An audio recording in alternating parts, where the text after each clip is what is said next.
Hello everyone, welcome to Centurion Defence Academy. कैसे हो आप सभी? आई होप कि आप सभी बहुत बढ़िया होंगे और आप सभी अपनी प्रिपरेशंस भी बहुत ही बेहतर तरीके से कर रहे होंगे।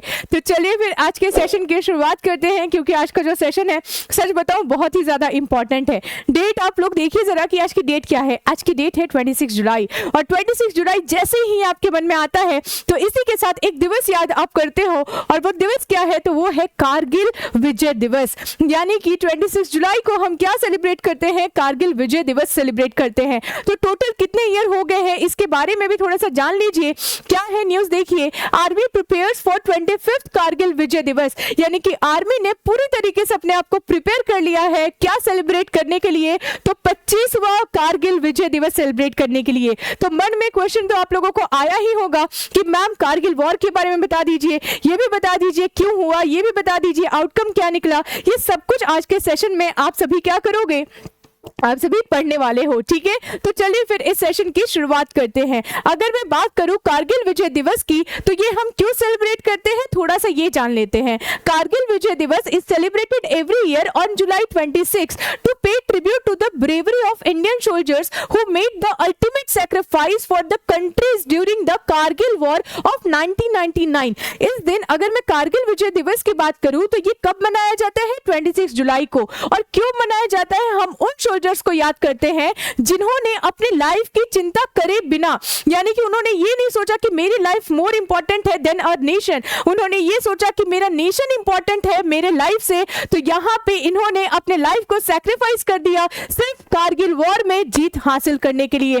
तो उन सोल्जर्स को याद करने के लिए हम क्या करते हैं? हम कारगिल विजय दिवस मनाते हैं। कब मनाते हैं? 26 जुलाई को मनाते हैं। लेकिन मन में क्वेश्चन आ ही गया होगा कि मैम इसकी शुरुआत कैसे हुई, इसके बारे में भी बता दीजिए। तो चलिए फिर इसके बैकग्राउंड में भी जानते हैं। तो बैकग्राउंड की अगर मैं बात करूं तो देखिए, आप सभी को पता है कि 1974 में न्यूक्लियर टेस्ट इंडिया के द्वारा किया जाता है और फिर 1998 में भी न्यूक्लियर टेस्ट इंडिया के द्वारा किया जाता है। जब इंडिया के द्वारा न्यूक्लियर टेस्ट किया जाता है तो पाकिस्तान ये कहता है कि अरे इनके पास तो न्यूक्लियर वेपन आ गए, अब तो दिक्कत हो जाएगा। तो ये चीज शो करने के लिए जब इंडिया ने कर दिया तो पाकिस्तान को लगता था ना कि चलो हम भी कर लेते हैं। तो ये शो करने के लिए, प्रूफ करने के लिए पाकिस्तान ने भी अपने तरफ से न्यूक्लियर टेस्ट कर दिया। लेकिन जब ये न्यूक्लियर टेस्ट किया गया तो दोनों नेशन के लिए एक टेंशन का माहौल बन गया कि जब भी दोनों नेशन अगर चाहेंगे, जब लड़ेंगे तो यहाँ पे हो सकता है कि ये न्यूक्लियर्स का यूज करे, जो कि हमारे दोनों नेशन के लिए सही नहीं होगा।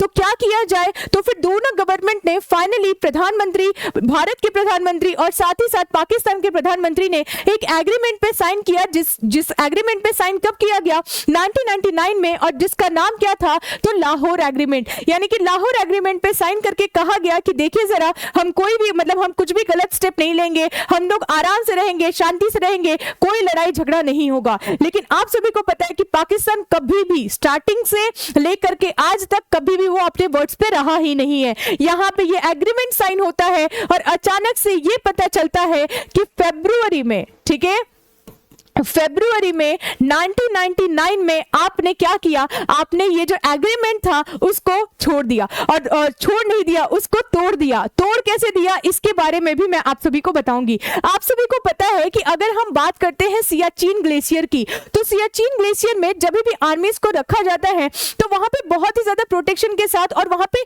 ठंडी इतनी ज्यादा होती है ड्यूरिंग फरवरी मार्च के दौरान। अगर दिसंबर से ही स्टार्ट कर लो, है ना, कि दिसंबर से लेकर के मार्च अप्रैल तक इतनी ज्यादा ठंडी रहती है कि वहां पे रहना बहुत ज्यादा मुश्किल हो जाता है। तो आर्मी से यहाँ पे क्या डिसाइड हुआ कि एक काम करते हैं ना, जो पाकिस्तान की आर्मी होगी वो थोड़ा सा पीछे हट जाएगी और जो इंडियन आर्मी होगी वो थोड़ा सा पीछे हट जाएगी। लेकिन ये बात कहां हुई थी? तो जरा ध्यान देना, एलओसी को लेकर के, ठीक है। बात किया गया कि जो ये लाइन ऑफ कंट्रोल है ना, उससे जो आर्मीज है वो थोड़ा सा पीछे उधर पाकिस्तान की तरफ हो जाएगी और इंडियन आर्मी थोड़ा सा पीछे इंडिया की तरफ हो जाएगी, क्योंकि यहाँ पे रहना बहुत ज्यादा मुश्किल हो जाता है ठंडी के टाइम पे। अब यहाँ पे ये बात पाकिस्तान को पता था कि दोनों आर्मीज तो पीछे ही रहती है और इनके पास यही एक चांस मिल गया था कहां पे इंटरफेयर करने का? तो कारगिल में इंटरफेयर करने का। तो इन्होंने फाइनली क्या किया? इन्होंने फाइनली उस चीज को, उस एग्रीमेंट को नजरअंदाज करके फाइनली इन्होंने बोला कि हम वैसे भी एग्रीमेंट मानते नहीं, वो तो दिखावे के लिए करते हैं, लेकिन हम रूल्स तोड़ने के लिए बहुत ही ज्यादा फेमस है। यानी कि यहाँ पे इंडियन आर्मी जो थी वो अपने रूल्स को फॉलो कर रही थी, अपने प्रोटोकॉल को फॉलो फॉलो कर रही थी और वो पीछे हट करके जो भी उनका काम था वो कर रही थी। लेकिन इसी चीज का फायदा उठा करके फाइनली यहाँ पे पाकिस्तान की आर्मी एंटर करती है। जब एंटर करती है तो यहाँ पे अभी तक किसी को पता नहीं चलता है कि ऐसा हो गया है। तो ये पता किसके द्वारा चलता है, तो इसके बारे में भी मैं बता देती हूँ।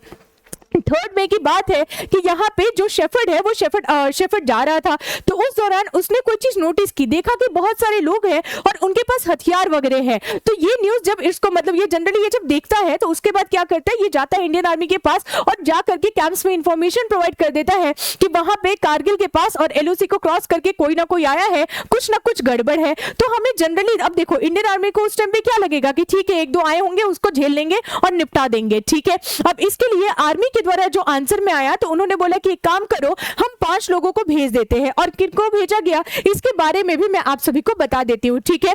कैप्टन सौरभ कालिया को भेजा गया और इनके साथ 5 और लोग थे जो लोग गए, जिनको कहा गया कि एक बार जरा चेक कर लेना तो क्या कुछ गड़बड़ वगैरह है क्या। तो इन्होंने बोला हाँ ठीक है मैं चेक कर लेता हूँ, कोई दिक्कत होगी तो मैं बता दूंगा। अब जब ये जाते हैं तो यहाँ का जब आप हिली एरिया देखोगे और यहाँ पे माउंटेन्स ऐसे हैं कि ये लोग जो पर्टिकुलरली ये लोग जो अटैक कर रहे थे वो टॉप पे कर रहे थे और टॉप से अटैक कर रहे थे। और जब आपको पहाड़ पे चढ़ना होगा तो पहाड़ पे चढ़ने के दौरान आप सोचिए कि पहाड़ पे कोई चढ़ रहा है और कोई पहाड़ पे पहले से ही बैठा हुआ है, तो जो चढ़ रहा है उसको अटैक करने में ज्यादा दिक्कत होगी, लेकिन जो पहले से वो पीक पे बैठा हुआ है तो उसको अटैक करने में बहुत ज्यादा आसानी हो जाएगी। तो यहाँ पे जब ये देखा गया कि ऐसा इश्यू हुआ है तो उस दौरान इनकी टीम पूरी तरीके से जाने की कोशिश करी थी, लेकिन जब जाने की कोशिश करी थी तो कंटिन्यूअस अटैक कहां से हो रहा था, तो पाकिस्तान आर्मी के द्वारा जो कि घुसे हुए थे। अब यहाँ पे पॉइंट ये आ जाता है कि यहाँ पे इन्होंने यहाँ पे इन लोगों ने पाकिस्तान आर्मी ने वहां पे इनको खत्म नहीं किया, मारा नहीं, इनको बंदी बना लिया और बंदी बना करके इनको रखा और 3rd डिग्री टॉर्चर किया गया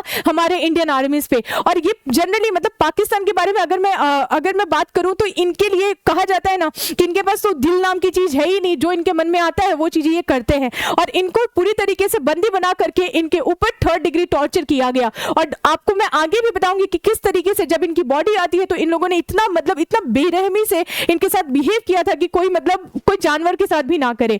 अब आगे इसके बारे में मैं आप सभी को बताऊंगी। यानी कि जब ये चीजें हो जाती है तो इस दौरान फाइनली जब ये वापस नहीं जाते हैं तो इंडियन आर्मी को टोटल चीजें रियलाइज हो जाती है कि देखो यार कुछ तो गड़बड़ है, क्योंकि ये लोग वापस नहीं आए हैं। बहुत सारे टीम वापस वहां पे भेजे गए लेकिन स्टिल कुछ भी नहीं मिल पा रहा था, आंसर नहीं मिल पा रहा था। तो फिर अचानक से ये चीज हमें कंफर्म तो हो गई थी कि यहाँ पे इन्होंने एंट्री तो कर लिया है। जब एंट्री कर लिया तो अब क्या किया जाएगा, अब अचानक से नहीं डायरेक्टली बताया जाता है किसको, तो पाकिस्तान के प्राइम मिनिस्टर को कि पता है गड़बड़ कर दी हो तुम। तो बोले क्या गड़बड़ कर दिया, मुझे तो कुछ पता ही नहीं है। बोले अच्छा आपको पता ही नहीं कि आपकी आर्मी इंडियन आर्मी को प्रॉब्लम क्रिएट करी है और एलओसी क्रॉस कर चुकी है। बोले अच्छा ऐसी बात है क्या, रुको जरा मैं वेट करके थोड़ा सा वेट करो, मैं आपको इंफॉर्मेशन देता हूं। यानी कि यहाँ पे ये क्या करते हैं, यहाँ पे कहते हैं कि मैं तो अवेयर हुई नहीं। और यहाँ पे 7 जून को इनके तरफ से क्या आता है, आंसर क्या आता है, रेडियो में ये कहते हैं कि हमारे एरिया में कुछ लोग बाहर के एरिया से कुछ लोगों ने इंटरफेयर किया है और उनको हम लोगों ने मार गिराया है। और 7 जून को ये अनाउंसमेंट करते हैं। और 9 जून को क्या होता है, तो 9 जून को मैं आप सभी को बताना चाहती हूं कि 9 जून को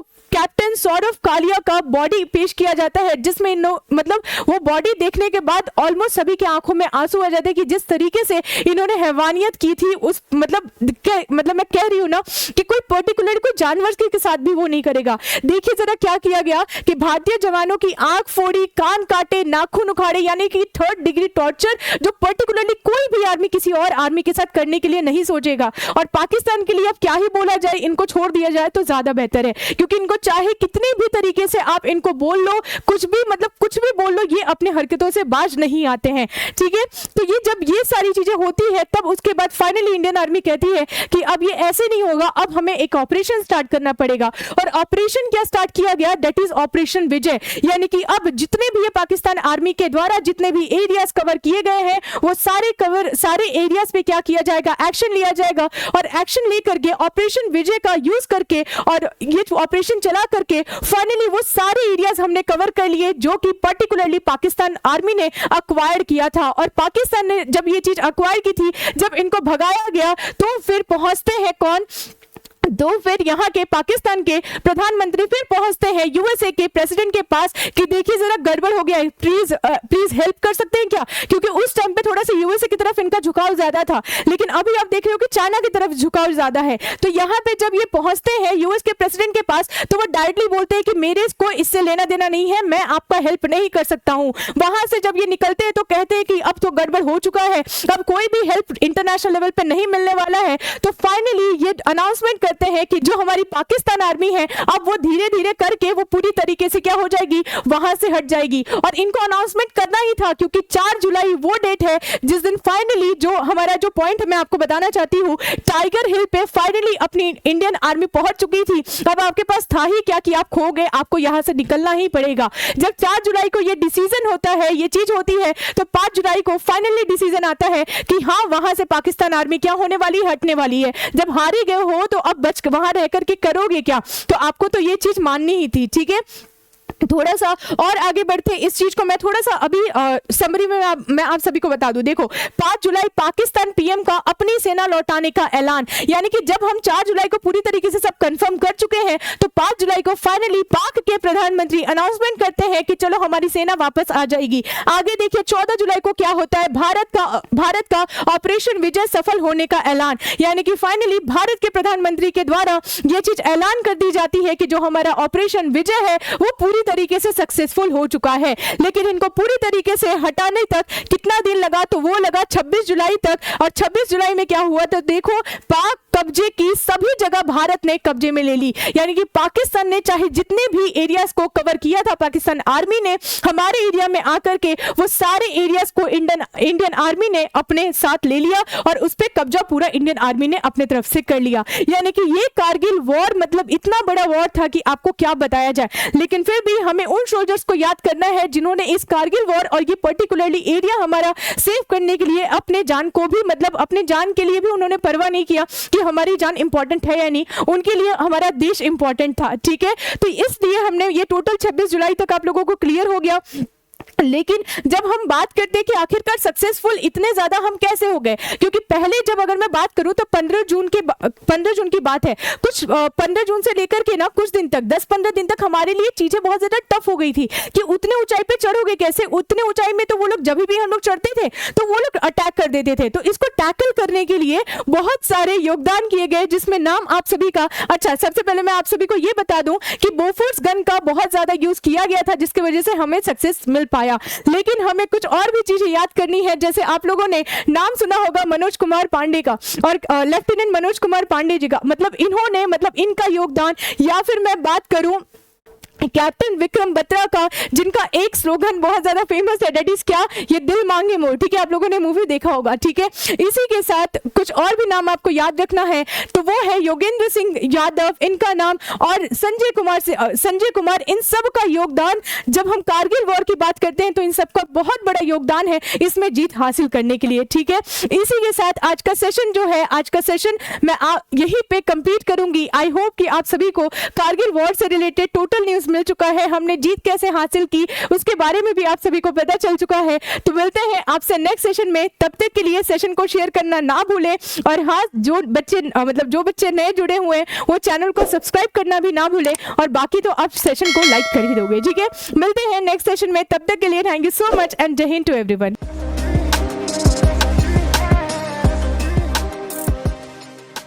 Dear aspirants, क्या आप भी NDA 2024 एंड 2025 एग्जामिनेशन को क्रैक करना चाहते हैं अपने पहले प्रयास में? तो आज ही इनरोल करें सेंचुरियन डिफेंस एकेडमी के रिटन प्लस एसएसबी कोर्स में, जो आपको देने वाला है regular classes, free study material, trained faculties, experts of the SSB panel, free SSB coaching, India's largest GTO ground के साथ में doubt clearing sessions, weekly mock test, rigorous practice. ये एक ऐसा संस्थान है जहां हम आपको A to Z प्रिपरेशन कराते हैं और आपको नेशनल डिफेंस एकेडमी की कड़ी तैयारी कराते हैं। प्राउडली ऑल इंडिया रैंक 1, 2, 3, 4 जैसे रैंक्स देने वाली सेंचुरियन डिफेंस एकेडमी आपको वेलकम करती है to join our upcoming courses for your NDA exam preparation. Please call on 9795977776 for more information. Thank you, Namaskar and Jai Hind.